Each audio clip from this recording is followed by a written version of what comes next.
1996 সালে বিএনপির এমপি ছিল। উনি গত 3 বার, আমি একদম ছবি দিয়ে দেখাই দিই আপনাদেরকে, দেখেন নৌকার বিপক্ষে উনি জগ মার্কা নিয়ে জিতছেন। উনি বিএনপি করেন, বিএনপি স্বতন্ত্র প্রার্থী। এই বিএনপি স্বতন্ত্র প্রার্থী তাকে কোনোভাবে ভোটে দাঁড়াতে দিবেন না। কি আসছে জানেন তার বিরুদ্ধে অভিযোগ? এই ভদ্র মহিলা উনি স্বাক্ষর করছেন আর ওখানে লিখে দিয়েছেন যে উনি স্বাক্ষর করেননি। এই দেখেন এর পাতা দেখাচ্ছি আমি।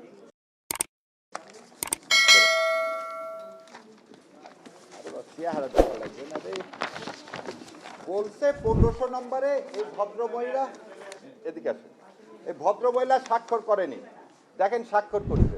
এবং আরো কি অবাক ব্যাপার, এই মামলায় আপনার প্রিজাইডিং অফিসার বলছে সবারটা ঠিক, একজনেরটা ঠিক না।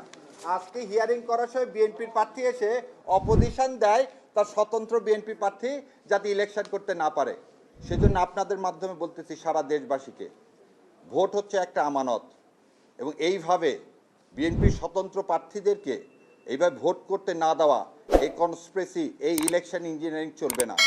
এই ইলেকশন ইঞ্জিনিয়ারিং করে আর যাই হোক বিএনপি লাভবান হবে না। ওনার মার্কা কি? জগ, আর নিচে কি নৌকা আছে? উনি জগ মার্কা নিয়ে জয়লাভ করছেন। 2009 সালে উনি ছিলেন ভাইস চেয়ারম্যান বিএনপির পদপ্রার্থী। তাহলে আপনি এই লোকটাকে যে মগ